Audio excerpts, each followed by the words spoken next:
Lisa Snodgrass, and I am the Director of Clinical Services for Shannex, and I also oversee our infection prevention and control program.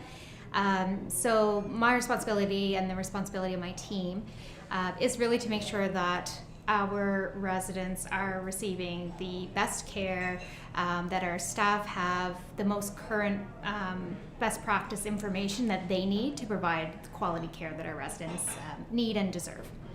I'm certified in infection control through the, it's a board certification through the Canadian Board of Infection Control and Epidemiology. I think our safety measures really take in a full interdisciplinary, multidisciplinary approach.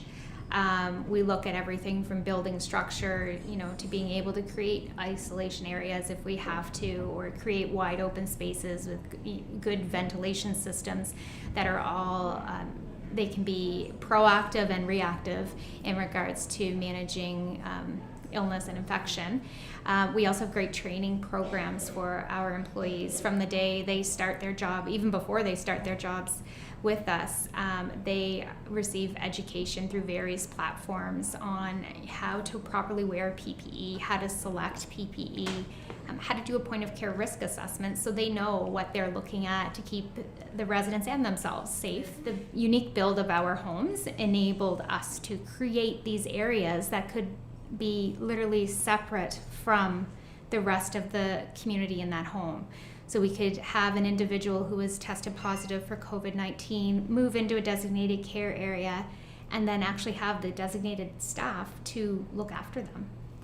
And the designated staff would only be working within that care area. So creating those designated care areas, it took people so much work in the background from human resources and finance and supplies and food and beverage service maintenance.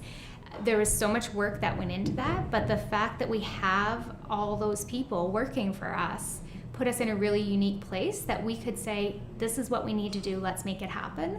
And they all got together and did that. We had set up an infection prevention and control email that people could access so that they'd have opportunity to ask questions, and for us to be able to get back to them in a timely manner.